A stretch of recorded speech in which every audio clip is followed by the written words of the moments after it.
اور وہ آدمی جو ساری عمر اپنے باپ سے پیسے لیتا رہا ہے، جس وقت ابو کا ہاتھ ایسے ہوگا نا، میں زندہ نہیں بچوں گا کہ میرے سامنے میرے باپ کا ہاتھ پھیلا ہوا ہے۔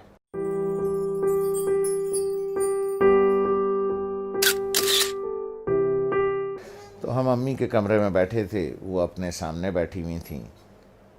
تو میری ایک ہی بہن پاکستان میں ہے، اس کے تینوں بچے بھی آئے ہوئے تھے، وہ بھی آئی ہوئی تھی۔ تو ادھر صوفہ رکھا تھا تو اس پہ میں بیٹھا تھا، 2 لوگوں کا صوفہ تھا، ہے وہ۔ تو والد صاحب برابر میں بیٹھے تھے، تو سب لوگ باتیں کر رہے تھے، تو میں نے کوئی 2-4 پیسے نکال کر کے والد صاحب کو ویسے ہی پیش کر دیے۔ تو میں نے عین اس موقع پر یہ کیا کہ جب میں سمجھا کہ کوئی نہیں دیکھ رہا ہے، ٹھیک ہے، سب اپنے اپنے گپ میں لگے ہوئے ہیں، کوئی نہیں دیکھ رہا ہے، تو میں نے اس موقع سے فائدہ اٹھا کے جلدی سے چھپا کے ابو کو، مجھے نہیں پتا تھا کہ امی دیکھ رہی تو انہوں نے بڑے زور سے کہا، دوبارہ دو، جیسے وہ ذرا سختی سے بات کرتی ہیں۔ تو مجھے یہ تو پتہ چل گیا کہ انہوں نے دیکھ لیا۔ تو میں سوچ رہا ہوں کہ یہ کیوں کہہ رہی ہیں دوبارہ دو۔ ان کا نواسا ساتھ بیٹھا تھا، حمزہ، جو ماشاءاللہ 6.25 فٹ کا ہے، اس وقت 6.25 فٹ کا تھا تو مجھے تو انہوں نے بہت سختی سے کہا دوبارہ دو، اور اپنے نواسے سے کہا، حمزہ دیکھو ماموں نانا کو کیسے پیسے دے رہے ہیں۔ تو میں نے دوبارہ دے دیے، تو والدہ نے کہا کہ اب اسے بتاؤ کہ تم نے ایسے کیوں دیے۔ تو میں نے کہا دیکھو بھائی حمزہ میاں، یہ میرے والد صاحب ہیں، میں ساری عمر ان کے ہاتھ سے پیسے لیتا رہا ہوں۔ میں نے کہا حمزہ میاں، جس وقت ابو کا ہاتھ ایسے ہوگا نا، تو میں تو مر جاؤں گا، میں زندہ نہیں بچوں گا کہ میرے سامنے میرے باپ کا ہاتھ پھیلا ہوا ہے، اس لیے بیٹا میں ایسے دیتا ہوں یہاں رکھ کے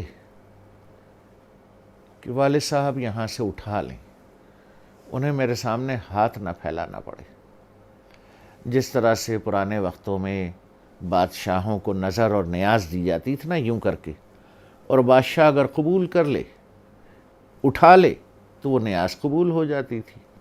جیسے آج بھی مزاروں پر ادھر ادھر پیروں کو ایسے کر کے نظر دی جاتی ہے، پیر صاحب ہاتھ لگا دیتے ہیں یا کبھی کبھی اٹھا بھی لیتے ہیں، تو سمجھیے وہ نظر اور وہ نیاز قبول ہو گئی۔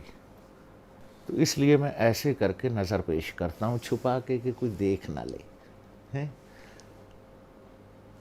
کہ باپ ہاتھ پھیلا رہا ہے۔ نہیں نہیں نہیں، باپ نظر قبول کر رہا ہے، اس نے ہاتھ لگا دیا تو قبول ہو گیا۔ اب وہ حدیث مبارک کا مفہوم ذہن میں لائیں، جب سرکار رحمت اللہ عالمین صلی اللہ علیہ وسلم نے بیٹے کا گریبان پکڑ کے کہا کہ تو اور تیرے پاس جو کچھ ہے تیرے باپ کا۔ لوگ بھاگتے ہیں، میں آخری بات کروں، لوگ بھاگتے ہیں وہ فلانے پیر صاحب سے دعا کرا لیں، ہیں جی، وہ فلانے مزار پہ دعا کر لیں، وہ پیر صاحب کا جھوٹا پانی پی لیں، ہیں جی، وہ پیر صاحب کی جوتیاں اٹھا لیں، بخشے جائیں گے، ثواب ملے گا۔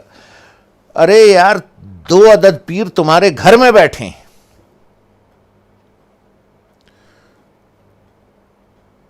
ایک عورت ایک مرد، 2 پیر تمہارے گھر میں بیٹھے ہیں یار، جا کے ان کی جوتیاں سیدھی کر، ان کا جھوٹا پانی پی، ان کے پیر دبا، پیر صاحب کے بجائے باپ کو نظر اور نیاز پیش کر، جا کے ابا کے جوتے پالش کر، ماں کی چپلیں سیدھی کر کے رکھ۔ 2 پیر گھر میں بیٹھے ہیں، ان کو چھوڑ کے اللہ کو ڈھونڈنے کہیں اور جاتے ہو، شرم نہیں آتی؟